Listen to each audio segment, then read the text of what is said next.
तो आज का टॉपिक है ग्रेटेस्ट लोअर बाउंड या इन्फिमम। ग्रेटेस्ट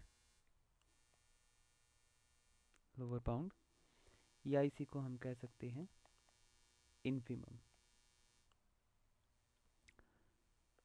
तो बात करते हैं, दो वर्ड है ग्रेटेस्ट एंड लोअर बाउंड। तो लोअर बाउंड जैसे हमने देखे थे कि रियल में अगर कोई सेट है तो लोअर बाउंड सारे उसके लेफ्ट साइड में होंगे। मान लिया ये 1 है और ये 2 है, तो ये सारे के सारे क्या होंगे, उसके लोअर बाउंड्स होंगे।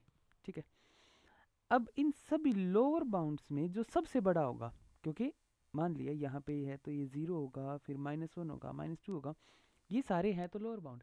लेकिन इन लोअर बाउंड्स में से सबसे हमें क्या चाहिएगा, ग्रेटेस्ट, सबसे बड़ा। ठीक है, अपर बाउंड्स में से क्या चाहिए होता है हमें, लीस्ट, LUB। और यहाँ पे क्या होता है, लोअर बाउंड्स में क्या चाहिए होता है, ग्रेटेस्ट, जिसको कहा जाता है GLB।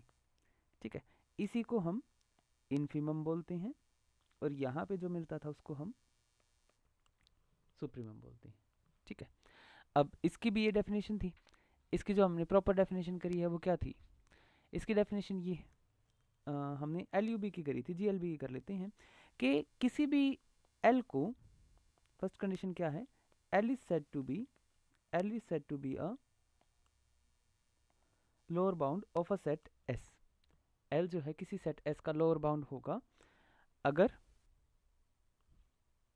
एक सेकेंड, लोअर बाउंड तो हमें मानना ही पड़ेगा ना, होगा क्या, इसमें अगर वाला नहीं आएगा। L is a lower bound, अगर किसी को GLB होना तो उसकी पहली कंडीशन क्या है कि L क्या होना चाहिए, लोअर बाउंड होना चाहिए उस सेट का। मतलब क्या है कि अगर हम कोई भी x चूज कर लेंगे S में से तो x क्या होगा, बड़ा होगा L से। क्यों, क्योंकि कोई भी एलिमेंट अगर हम चूज करेंगे तो लोअर बाउंड से क्या होगा, बड़ा होगा। ऐसे ही हम आ जाते हैं सेकंड कंडीशन पे। सेकंड कंडीशन क्या है कि GLB होने की पहली कंडीशन तो हो गई कि लोअर बाउंड होना चाहिए, अब ग्रेटेस्ट होना चाहिए, मतलब बाकी सारे लोअर बाउंड इससे क्या होंगे, छोटे होंगे। मतलब if L prime is any other lower bound of S, अगर L प्राइम कोई लोअर बाउंड है S का, तो L प्राइम जो होगा वो क्या होगा, छोटा होगा L से या उसके इक्वल हो जाएगा। क्लियर, तो ग्रेटेस्ट लोअर बाउंड मतलब लोअर बाउंड्स का अगर सेट बनाए तो उसमें सबसे बड़ा एलिमेंट जो होगा वो होगा GLB, ग्रेटेस्ट लोअर बाउंड या इन्फिमम होगा। फिर यूनिकनेस हम प्रूव कर सकते हैं सेम तरीके से, यूनिकनेस के GLB क्या होता है, यूनिक होता है, GLB इज यूनिक। तो वही दो L और L प्राइम ले लेंगे और फिर दोनों की कंडीशन दिखा देंगे सेकंड कंडीशन से। अब आती है मेन इसका थ्योरम, एक पैरेलल थ्योरम जो उसी तरह काम करेगी जिस तरीके से डेफिनेशन काम कर रही है। तो ये थ्योरम क्या कहती है, थ्योरम किस बारे में है, if S is a non empty set of real numbers which is bounded below, अगर S क्या है, एक नॉन एम्प्टी सेट है रियल नंबर्स का, नॉन एम्प्टी सबसेट या सेट कह सकते हैं of real numbers which is bounded below,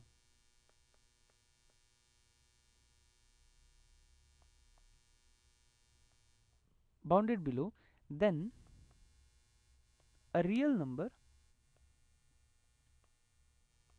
L is said to be infimum या is the infimum। एक रियल नंबर L को infimum कब कहेंगे, जब infimum of S if and only if, अगर वो दो कंडीशन सेटिस्फाई करते हैं, जिसमें से पहली कंडीशन तो वही रहती है जो पहली थी कि वो लोअर बाउंड होगा। लोअर बाउंड का मतलब क्या है कि अगर हम कोई भी x चूज कर लेते हैं x में से, तो S में से, तो x should be greater than equals to L मतलब सेट के सभी एलिमेंट बड़े होंगे L से, क्योंकि L लोअर बाउंड है, नीचे से बाउंड कर रहा हूँ उसको। और सेकंड कंडीशन हमारे पास क्या आती है कि फॉर ईच एप्सिलॉन, कोई भी अगर हमें एप्सिलॉन मिल जाएगा ग्रेटर देन 0, तो यहाँ पे कंडीशन क्या बनेगी, पहले कंडीशन क्या थी, जो अपर बाउंड था, मान लिया सेट S है तो यहाँ पे अपर बाउंड U था, तो हमने U में से क्या किया था, माइनस एप्सिलॉन किया था और हम अंदर आ गए थे। और फिर हमने क्या कहा था कि जैसे ही अगर हम छोटा सा भी पार्ट, एप्सिलॉन पार्ट भी घटा देते हैं तो हम अंदर आ जाते हैं। U माइनस एप्सिलॉन, ये U था तो U माइनस एप्सिलॉन ये हो जाएगा, ये हटा देता हूँ मैं यहाँ से, U था तो U माइनस एप्सिलॉन यहाँ आ गया। फिर हमने कहा था कि जैसे ही हम थोड़ा सा भी घटा देंगे तो एक एलिमेंट X मिल जाएगा जो कि किससे बड़ा होगा, U माइनस एप्सिलॉन से। अब यही चीज अगर इसके हिसाब से सोचे तो क्या बन जाएगा कि अगर मेरे को एल क्या है, जीएल भी प्रूव करना है, तो एल में एप्सिलॉन ऐड करूंगा या सब्ट्रैक्ट करूंगा? ऐड करेंगे। जैसे ही मैं एल में एप्सिलॉन ऐड कर दूंगा, मैं कहाँ आ जाऊंगा? सेट के अंदर आ जाऊंगा। और सेट के अंदर आ जाऊंगा तो फिर मैं क्या कह दूंगा कि भाई अब मेरे को एक ऐसा एक्स मिल जाएगा जो बेसिकली एल प्लस एप्सिलॉन से क्या होगा? छोटा होगा। ठीक है, क्योंकि यूजुअली सारे ही एक्स किससे हैं? एल से बड़े हैं। लेकिन जैसे ही मैं एप्सिलॉन को ऐड कर दूंगा, जैसे ही मैं एप्सिलॉन को ऐड कर दूंगा, तो अब मेरे को एक ऐसा एक्स मिल जाएगा L plus X in there exist an X belonging to S such that L plus epsilon क्या हो जाएगा? बड़ा हो जाएगा किससे? एक्स से, या एक्स छोटा हो जाएगा एल प्लस एप्सिलॉन से। इसमें स्ट्रिक्ट लगा सकते हैं हम इनइक्वालिटी कि स्ट्रिक्टली होगा। समझ आया? दोनों की दोनों कंडीशन। चलो, तो अब इसको प्रूव करेंगे। प्रूव कैसे करेंगे कि एक बारी तो हम इसको, ये जो डेफिनेशन है इसको गिवन मान लेंगे कि गिवन है कोई एल, ठीक है, जो कि क्या है? एक इन्फिमम है, और फिर दिखा देंगे कि वो ये दोनों प्रॉपर्टी सेटिस्फाई करता है। और फिर इसको क्या मान लेंगे? जैसे कल किया था, इसको क्या मान लेंगे? गिवन मान लेंगे, और ये वाली कंडीशन क्या करवा देंगे? सेटिस्फाई करवा देंगे। ठीक है, हो जाएगा। बिल्कुल सेम है। मैं थोड़ी सी आउटलाइन बता देता हूँ कैसे करेंगे। कि पहली बारी हम मान लेते हैं कि एल है एक इन्फिमम है। इसको किसी किसी बुक में ऐसे लिखा जाता है, एल इज इन्फिमम की बजाय वो लिखेंगे infimum S equals to L. ठीक है, तो ये लेट कर लेते हैं, लेट कर लिया। अब अगर एल क्या है? इन्फिमम है, तो therefore L is a lower bound of S. अगर एल लोअर बाउंड है तो इतना कहते ही मेरी पहली कंडीशन तो पूरी होगी। ठीक है, लोअर बाउंड है तो एक्स के सभी एलिमेंट वो होंगे। अब अगर ये लोअर बाउंड है तो इसका मतलब कोई और इससे बड़ा लोअर बाउंड नहीं हो सकता। तो एल प्लस एप्सिलॉन क्या है? एल प्लस एप्सिलॉन बड़ा है ना एल से।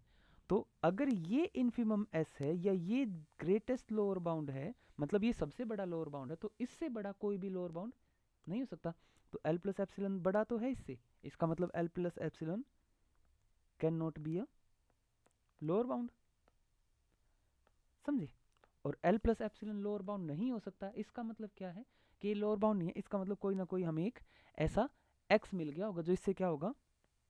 छोटा होगा, तभी तो ये लोअर बाउंड नहीं रहा। L plus epsilon lower bound नीचे से बाउंड क्यों नहीं रहा? क्योंकि इससे छोटा हमें एक्स मिल गया होगा, इसीलिए अभी नीचे की तरफ से बाउंड नहीं कर रहा है। ऐसे ही इसका कॉन्वर्स पार्ट हो जाएगा। कॉन्वर्स पार्ट में हम क्या मान लेंगे कि ये जो दोनों कंडीशन है, अगर कोई एल ये दोनों कंडीशन सेटिस्फाई करता है तो हमें प्रूव करना है कि वो एल क्या होगा? जीएलबी। जीएलबी मतलब ये वाली कंडीशंस वो सेटिस्फाई करा होगा। तो पहली कंडीशन तो सेम है दोनों में।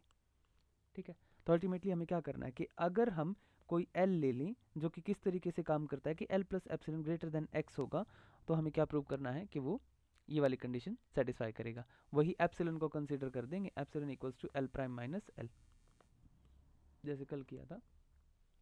ठीक है, कि u माइनस यू प्राइम लिया था ना। ठीक है, तो वही वाली कंडीशन पुट कर देंगे epsilon and you will have it. Now next theorem.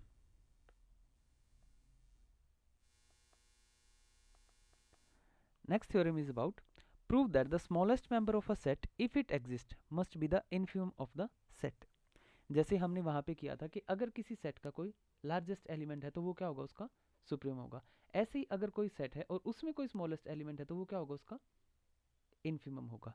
तो हमें प्रूव करना है, prove that smallest element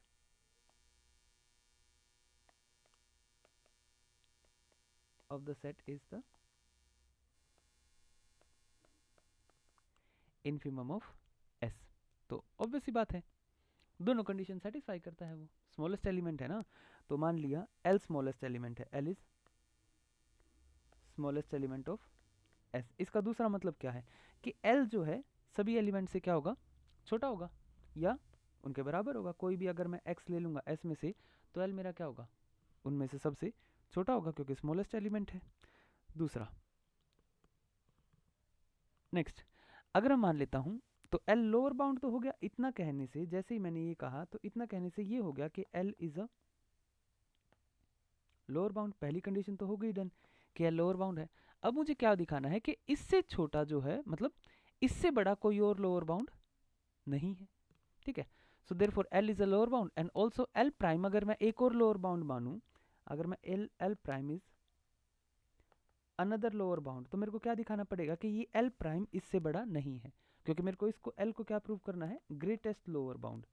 G L भी प्रूव करना है, ग्रेटेस्ट मतलब अब ये लोअर बाउंड है लेकिन ये इससे बड़ा नहीं हो सकता, मेरे को ये दिखाना है, ठीक है। अब ये एक लोअर बाउंड है, इसका मतलब क्या हो जाएगा कि L prime should be equals to less than equals to X, ठीक है। कि एस के जो सभी एलिमेंट है, एस के सभी एलिमेंट वो इससे क्या होंगे, बड़े होंगे। लेकिन एस के एलिमेंट्स में तो क्या आता है, एल, एल भी तो एस का एलिमेंट है, एस का पार्ट है, ठीक है। तो इसका मतलब क्या है कि एल भी इससे क्या होना चाहिए, बड़ा होना चाहिए, इसके इक्वल होना चाहिए, ठीक है। तो प्रूव हो गया ना कि एल जो है वो लोअर बाउंड भी और वो बाकी बाउंड से क्या है, बड़ा है। तो ये जीएलबी की कंडीशन होगी, this is called the infimum. तो अगर मान लिया ऐसे एक सेट ले लूँ मैं और उसमें ले लूँ 1 2 3 4 5, तो मेरे को पता है यहाँ पे इसका जो इन्फिमम होगा वो क्या होगा, infimum S is 1 and supremum S is 5, ठीक है। चलो, तो कभी कभार एक तरफ का बाउंड एग्जिस्ट करेगा, कभी कभार हो सकता है कि सुप्रीम एग्जिस्ट करे, इन्फिमम एग्जिस्ट ना करे, कभी कभार होगा कि इन्फिमम एग्जिस्ट करेगा, सुप्रीम एग्जिस्ट नहीं करेगा, ठीक है। और अगर कोई सेट लोअर और अपर दोनों तरफ बाउंड है तो उसको क्या कहेंगे, बाउंडेड सेट, ठीक है।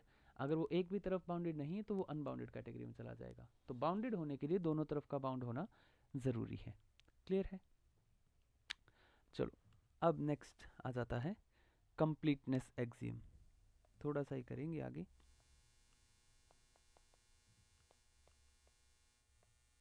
कंप्लीटनेस एक्सियम, अब जैसे कि ये पहले से एक एक्सियम है तो इसका मतलब ये एक ऐसी डेफिनेशन है, टर्मिनोलॉजी है जिसको हम मान के ही चल रहे हैं कि ये ट्रू है। सो कंप्लीटनेस एक्सियम क्या कहता है, every non empty subset of reals which is bounded above has a real number as its supremum. यही चीज इन्फियम के केस में भी ट्रू हो जाती है, लेकिन हम क्या करेंगे कि एक चीज को तो एक्सियम मान लेंगे और दूसरी चीज को उसके हिसाब से प्रूव कर लेंगे। ये क्या कह रहा है कि अगर कोई भी सेट है रियल नंबर्स का जो बाउंडेड अबव है, कोई भी सेट है रियल नंबर्स का जो ऊपर की तरफ बाउंडेड है, तो ये कंफर्म हो जाता है कि उसका सुप्रीमम एग्जिस्ट करेगा ही करेगा। क्यों, क्योंकि ऊपर कहाँ है, वो बाउंड है, तो कहीं ना कहीं तो उसकी एक मैक्सिमम लिमिट आएगी ना कि ये मैक्सिमम होगा। तो बस इतना ही कहता है ये, कि लिखने की जरूरत नहीं है, मैं वैसे ही बोल देता हूँ, every non empty set subset of real numbers which is bounded above has a real number as its supremum. अगर कोई बाउंडेड अबव जो है सेट है तो उसका एक सुप्रीमम होगा जो कि खुद भी क्या होगा, एक रियल नंबर होगा। Is it clear. अब इसी बेस फिर इन्होंने क्या बना दी, एक थ्योरम बना दी एक्सियम पे बेस्ड। अब वो थ्योरम क्या है, जस्ट एक्सियम का उल्टा, क्योंकि एक्सियम को तो हमने बाय डिफॉल्ट ट्रू मान लिया। अब थ्योरम क्या बन जाएगी, every non empty subset of real number which is bounded below has a real number as its infimum. कि अगर कोई भी subset, every subset S of a real number which is bounded below, अगर वो bounded below है, नीचे की तरफ बाउंडेड बिलो है, then it has a real number as its infimum, मतलब उसका इन्फियम एग्जिस्ट करेगा और वो क्या होगा, रियल नंबर। हमें कुछ नहीं करना है, हमें एक्सियम की हेल्प से ही प्रूव कर लेना है, और ये बहुत ही आसान है। लेकिन प्रूव करने का तरीका बड़ा विचित्र सा है, अलग सा है थोड़ा सा। तो कैसे प्रूव करेंगे, देखो प्रूफ स्टार्ट करते हैं। प्रूफ है कि एस एक नॉन एम्प्टी सेट मान लेते हैं रियल नंबर्स का जो बाउंडेड बिलो है, क्योंकि ये गिवन है हमें कि एक बाउंडेड बिलो जो है, let S be a subset of real numbers which is bounded below, जो कि क्या है, नीचे की तरफ बाउंडेड है, ठीक है। बाय सम एलिमेंट ले लेते हैं v, वो v से बाउंडेड बिलो है। इसका मतलब अगर मैं कोई भी x चूज करूंगा किस में से, s में से, तो वो x किससे बड़ा हो जाएगा, v से, क्योंकि v इसका लोअर बाउंड है। अब एक सेट बनाओ, ध्यान से देखना ये सेट कैसे बनाया है। एक सेट बनाते हैं t नाम से, जिसमें सारे के सारे क्या है, नेगेटिव ऑफ s है। इसको ध्यान से समझना। बेसिकली मैं क्या कहने की कोशिश कर रहा हूं, मैं एक इमेज क्रिएट कर रहा हूं। देखो, मान लिया ये मेरा एक सेट है और ये जीरो के इस तरफ है, मान लेता हूँ जीरो के इस तरफ है, तो यहाँ पे -1 होगा, यहाँ -2 होगा, ठीक है। तो -2 से -1 तक का सेट कह सकते हैं हम इसको, ठीक है। अब बेसिकली मैं क्या कर रहा हूं, मेरे को ये क्या दे रखा है कि ये क्या है, लोअर बाउंड है, मतलब ये सेट नीचे की तरफ बाउंडेड है, किससे, -3 से मान लेता हूं मैं, वो भी एक लोअर बाउंड है, -2.5 भी है, कि भाई ये सेट नीचे नहीं जाएगा और, ठीक है। अब जैसे मैं इस सेट को नेगेटिव से मल्टीप्लाई करूंगा, मेरे को इस सेट की एक इमेज मिल जाएगी यहाँ पे, कैसे, राइट साइड में ऐसे मिल जाएगी, मतलब जो ये इधर हो रहा था ना, इधर वाला पार्ट, अब वो उधर होगा 1 से 2, और क्योंकि 2 के इस साइड, 2 के लेफ्ट साइड में नहीं जा सकता था ना मेरा सेट, इसीलिए अब यहाँ पे 2 के राइट में नहीं जा सकता मेरा सेट। ये बात समझ आई, नेगेटिव से मल्टीप्लाई करने से क्या हुआ, जैसे ही मैंने इसको नेगेटिव से मल्टीप्लाई किया, वैसे ही ये मेरा अब कहाँ आ गया, 0 के इस तरफ आ गया, और जो मेरा सेट 2 के लेफ्ट में नहीं जा सकता था, वो अब 2 के राइट में नहीं जा सकता, ठीक है। अब इसी तरीके से अगर मैं इसको सेट एस मान लूँ, ठीक है, इसको सेट एस मान लूँ, और यहाँ पे मान लूँ कि मैं ये क्या है, ये लोअर बाउंड है, कि भाई मैं 1 के लेफ्ट में नहीं जा सकता, अब 1 के लेफ्ट में क्या होंगे, 0 पॉइंट समथिंग, 0.5 होगा। तो इसी तरीके से जब मैं इसका नेगेटिव पार्ट ले लूंगा, तो मैं कहाँ आ जाऊंगा, मैं वापस से इस सेट पे आ जाऊंगा, लेकिन इस सेट का क्या हो जाएगा, इस सेट में अब मैं राइट साइड नहीं जा सकता। तो तुम देख रहे हो कि अगर कोई सेट है जो कि लोअर बाउंड है और वो रियल नंबर्स का सेट है, उसको नेगेटिव से मल्टीप्लाई करने के बाद वो कौन सा सेट बन जाएगा, वो एक ऐसा सेट बन जाएगा जो अपर बाउंड होगा। जब मैंने इस सेट को नेगेटिव से मल्टीप्लाई किया तो मैं राइट साइड नहीं जा पाया, अपर बाउंड मिला मेरे को। जब मैंने इसको एज अ सेट कंसीडर किया, नेगेटिव से मल्टीप्लाई किया, तो भी मेरे साथ वही हुआ कि मैं -1 के इस तरफ नहीं आ सकता, क्योंकि मैं, ये लोअर बाउंड था ना, मैं यहाँ नहीं आ पा रहा था, ठीक है, मतलब मैं 0.5 को रीच नहीं कर पा रहा था।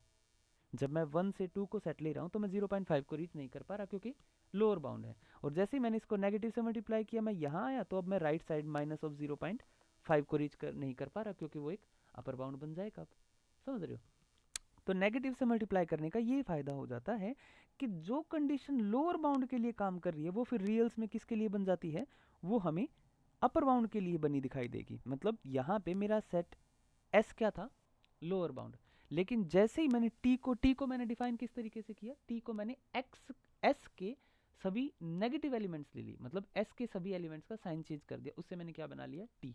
अब क्योंकि एस मेरा क्या था, लोअर बाउंड था, तो टी मेरा अपने आप अब क्या बन जाएगा, अपर बाउंड बन जाएगा, ठीक है। तो अब मान लेते हैं कोई एलिमेंट y ले लिया, ठीक है, बिलोंगिंग टू t। अब y जो होगा वो किसी ना किसी x से ही आया होगा ना, क्योंकि y जो है वो t में है, और t किससे बना है, s के एलिमेंट से। कैसे बना है s के एलिमेंट से, उसको नेगेटिव से मल्टीप्लाई करके। इसका मतलब जो ये है, जो y है, वो किस क्या होगा, नेगेटिव ऑफ सम x होगा। लेकिन x के बारे में अगर देखें तो x क्या है, वो तो हमेशा किसी v से बड़े रहे हैं, for all x belonging to s। अगर मैं दोनों तरफ नेगेटिव मल्टीप्लाई कर दूं, मैं दोनों तरफ अगर नेगेटिव ले लूं इस वाली चीज में, तो इनइक्वालिटी का साइन चेंज हो जाएगा, ठीक है। और -x किसके इक्वल था, y के इक्वल, इसका मतलब y is always less than equals to negative of v। आ गई अपर बाउंड की कंडीशन। y क्या था, एक आर्बिट्रेरी एलिमेंट था t का, और मैंने अब क्या ले लिया, ये दिखा दिया कि भाई y जो है सभी y किससे छोटे हैं, नेगेटिव ऑफ v से। इसका मतलब क्या हो गया, जो t सेट है मेरा वो क्या है, अपर बाउंड है। और कंप्लीटनेस एक्सियम क्या कहती है कि अगर कोई सेट ऑफ रियल नंबर्स है और वो अपर बाउंड है, तो उसका जो सुप्रीम एग्जिस्ट करेगा वो भी एक रियल नंबर होगा, और वो सुप्रीम एग्जिस्ट करेगा। इसका मतलब कंप्लीटनेस एक्सियम की हेल्प से मैं ये कह सकता हूं कि t का सुप्रीमम होगा, t will definitely have a supremum.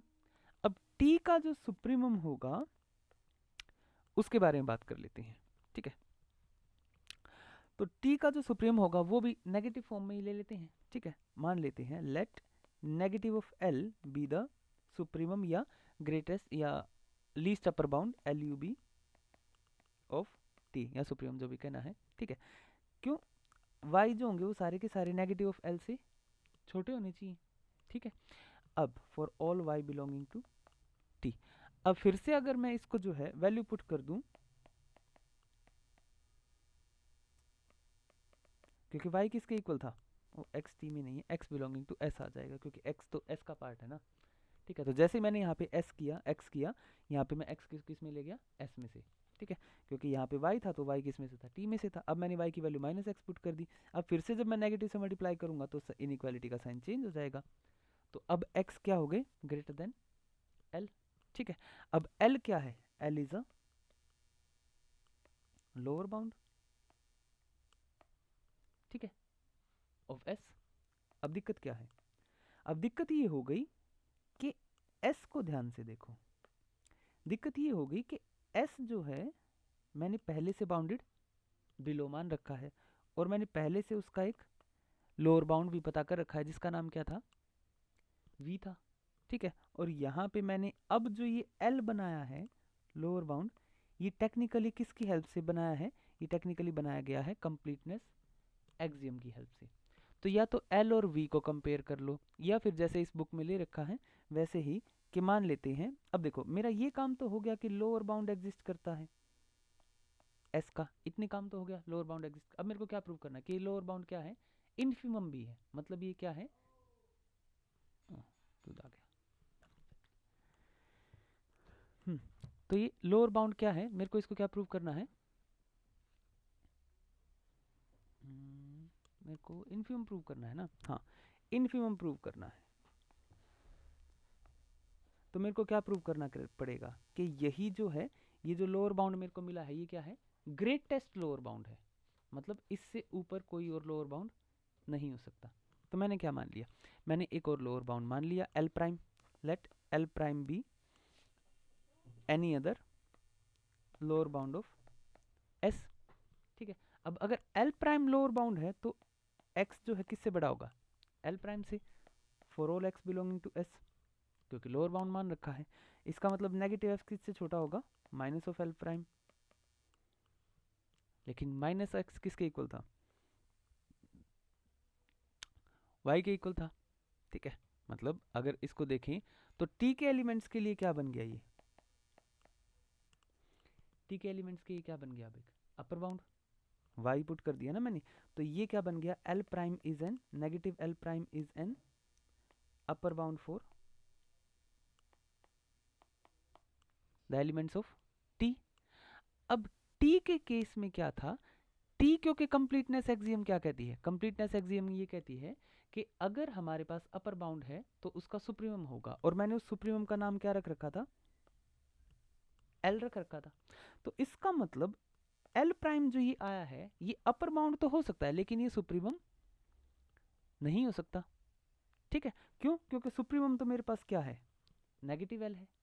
इसका मतलब क्या है कि अगर सुप्रीमम ये है, सुप्रीमम मतलब ग्रेटेस्ट लीस्ट अपर बाउंड, तो एल प्राइम जो नेगेटिव एल होगा वो क्या होगा, लीस्ट है, तो ये छोटा होना पड़ेगा एल प्राइम से।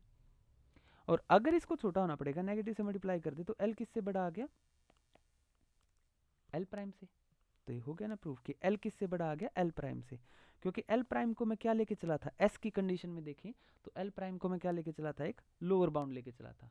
और मेरे को क्या दिखाना था कि भाई जो मेरे पास जो मैंने एल ढूंढा है ना, एल मैंने कैसे ढूंढा है, कंप्लीटनेस एक्सियम की हेल्प से, कि ये जो मैंने एल ढूंढा है ये एल प्राइम से किसी और दूसरे लोअर बाउंड से क्या आएगा, बड़ा, इसीलिए तो मैं उसको जीएल भी कह पाऊंगा, ग्रेटेस्ट लोअर बाउंड। तो मैंने जो दूसरा वो लिया लोअर बाउंड एल प्राइम, उससे बड़ा है मेरा एल, इसीलिए एल मेरा क्या है, जीएलबी, ग्रेटेस्ट लोअर बाउंड, समझे। तो बेसिकली फिर से एक बार बताता हूँ, ये थोड़ी सी ट्रिकी है कि हमें यहाँ पे दो चीज़ें करनी थी। पहला तो मेरे को क्या प्रूव करना था कि इन्फिमम एग्जिस्ट करेगा, तो उसके लिए मैंने क्या किया, एक सेट ले लिया जो लोअर बाउंड था, उस सेट की हेल्प से मैंने उसको नेगेटिव से मल्टीप्लाई करके, रियल नंबर्स में था, नेगेटिव से मल्टीप्लाई करके एक ऐसा सेट बना लिया जो लोअर बाउंड की बजाय अब वो क्या बन गया, अपर बाउंड। वो मैंने प्रूव कर लिया कि भाई नेगेटिव से बना हुआ सेट है तो लोअर बाउंड क्या था, v। अब जैसे ही नेगेटिव से मल्टीप्लाई करेगा तो माइनस v क्या आ जाएगा, अपर बाउंड। और अगर कोई सेट अपर बाउंड है तो कंप्लीटनेस एक्सियम क्या कहती है कि भाई वो उसका सुप्रीमम होगा। अब सुप्रीमम होगा तो उस सुप्रीमम को मैंने क्या मान लिया, l। तो जो ये मेरा सुप्रीमम है इसी का ही नेगेटिव मेरे क्या काम करेगा, इन्फीमम का काम करेगा, किसके लिए, s के लिए। ठीक है, क्योंकि नेगेटिव का रिलेशन है ना टी और एस में, तो इसी का ही नेगेटिव मेरे लिए किसका काम करेगा, इन्फियम का। लेकिन अब इसको पहले वहां तक ले जाना पड़ेगा, तो पहले तो इसको इन्फियम अगर दिखाना है तो पहले तो इसको क्या दिखाना पड़ेगा, लोअर बाउंड दिखाना पड़ेगा, और फिर लोअर बाउंड में भी इसको क्या दिखाना पड़ेगा कि बाकी के लोअर बाउंड से क्या है, बड़ा है। तो पहले मैंने इसको क्या दिखाया, यहाँ पे इस वाले स्टेप में मैंने क्या दिखाया कि ये क्या है, एक लोअर बाउंड है एस के लिए। फिर मैंने एल प्राइम लेके क्या दिखाया कि ये जो है बाकी सभी लोअर बाउंड से क्या है, बड़ा है, इसीलिए क्या बन गया, जीएलबी, ग्रेटेस्ट लोअर बाउंड। बात समझ आई, क्लियर। अब इसके बाद आती है आर्किमिडीज प्रॉपर्टी। ठीक है, तो आर्किमिडीज प्रॉपर्टी हम एक ही साथ करेंगे, अभी नहीं करेंगे क्योंकि